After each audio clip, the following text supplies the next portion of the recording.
আজকের এই ভিডিওতে আমরা কথা বলবো টাটা কোম্পানির ইতিহাস নিয়ে। এই টাটা কোম্পানি কোথা থেকে শুরু হয়েছিল, কিভাবে শুরু হয়েছিল, কে শুরু করেছিল, কবে শুরু হয়েছিল, আর এই কোম্পানির এত বড় হয়ে ওঠার কাহিনী নিয়ে আমরা কথা বলবো। টাটা কোম্পানির ইতিহাস একটি অনুপ্রেরণামূলক গল্প, যা ভারতের শিল্পের রূপান্তরের একটি প্রতীক। এটি যে কেবলমাত্র একটি ব্যবসায়িক সাফল্যের কাহিনী তা নয়, বরং একটি দৃষ্টিভঙ্গির গল্প যা দেশের উন্নতির জন্য নিবেদিত ছিল। এই গল্পটি শুরু হয় 1868 সালে, যখন একজন স্বপ্নবাজ মানুষ তার ব্যবসায়িক যাত্রা শুরু করেন। শুরুটা কোথা থেকে? জামশেদজি টাটা পার্সি ব্যবসায়ী পরিবারে জন্মগ্রহণ করেন এবং তার বাবা নরসিংহজি টাটা ছিলেন একজন ছোট ব্যবসায়ী। জামশেদজি ইংল্যান্ডে পড়াশুনো করতে যান এবং সেখান থেকে আধুনিক শিল্প ও বাণিজ্য ব্যবস্থার ধারণা লাভ করেন।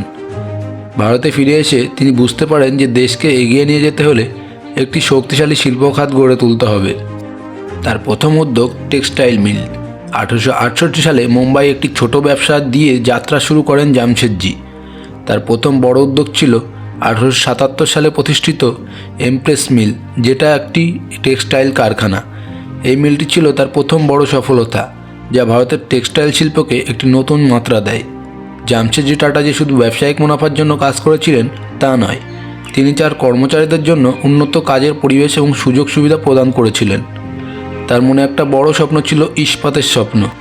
জামশেদজি টাটার সবচেয়ে বড় স্বপ্ন ছিল একটি ইস্পাত কারখানা স্থাপন করা, যা ভারতের শিল্পায়নের মাইল ফলক হয়ে উঠবে।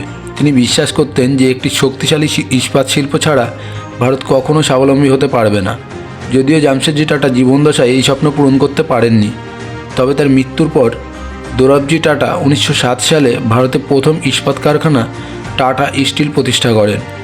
এটি জামশেদপুরে স্থাপিত হয়েছিল, যা পরবর্তীতে ভারতের অন্যতম গুরুত্বপূর্ণ শিল্প শহরে পরিণত হয়। এমনকি শিক্ষাতেও টাটা কোম্পানির অনেক বড় অবদান রয়েছে। শিল্পের পাশাপাশি জামশেদজি টাটা শিক্ষার উন্নয়নেও ছিলেন গভীরভাবে আগ্রহী। তিনি ভারতের প্রথম বৈজ্ঞানিক গবেষণা প্রতিষ্ঠান ইন্ডিয়ান ইনস্টিটিউট অফ সায়েন্সের প্রতিষ্ঠার উদ্যোগ নেন।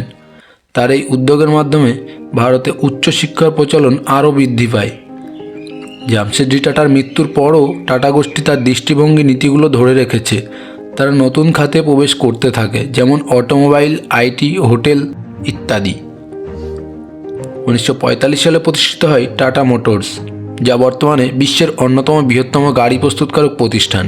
টাটা কনসালটেন্সি সার্ভিসেস TCS বিশ্বের সবচেয়ে বড় আইটি সেবা প্রদানকারী প্রতিষ্ঠানের একটি। টাটার বর্তমান সাফল্যও অনেক রয়েছে। আজ টাটা গোষ্ঠী শুধুমাত্র ভারতের নয়, সারা বিশ্বের অন্যতম বড় শিল্পগোষ্ঠীতে পরিণত হয়েছে। তারা 100টিরও বেশি দেশে কার্যক্রম পরিচালনা করে থাকে এবং তাদের ব্যবসায়িক খাত রয়েছে প্রায় সব ক্ষেত্রেই: ইস্পাত, অটোমোবাইল, আইটি, হোটেল, কেমিক্যালস এবং আরও অনেক কিছুতে। টাটা গ্রুপের সবচেয়ে বড় সাফল্যের একটি উদাহরণ হল 2008 সালে জাগুয়ার এবং ল্যান্ড রোভার ব্র্যান্ড অধিগ্রহণ করা, যা তাদের অটোমোবাইল খাতকে আরও বিস্তৃত করে তুলেছিল। আর শুধু এখানেই শেষ নয়, টাটা গোষ্ঠীর অন্যতম প্রধান বৈশিষ্ট্য হলো তাদের সামাজিক দায়বদ্ধতা।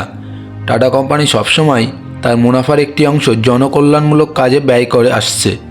শিক্ষা, স্বাস্থ্য, পরিবেশ সংরক্ষণ এবং দরিদ্র বিমোচনে টাটা গোষ্ঠীর অবদান উল্লেখযোগ্য, যেটা বললে গল্পটা অনেক বড় হয়ে যাবে।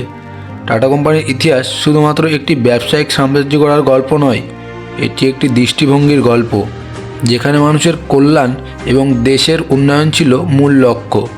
জামশেদজি টাটার দৃষ্টিভঙ্গি ও সাহসিকতা আজও টাটা গোষ্ঠীকে রতন টাটার হাত ধরে এগিয়ে নিয়ে যাচ্ছে এবং তাদের সাফল্যের ধারা অব্যাহত রয়েছে। তো বন্ধুরা, ভিডিওটা যদি ভালো লেগে থাকে তাহলে চ্যানেলটাকে সাবস্ক্রাইব করে দাও এরকম আরও সুন্দর সুন্দর ভিডিও দেখার জন্য। তো আজকের ভিডিও আমরা এখানেই শেষ করছি। দেখা হচ্ছে নেক্সট ভিডিওতে।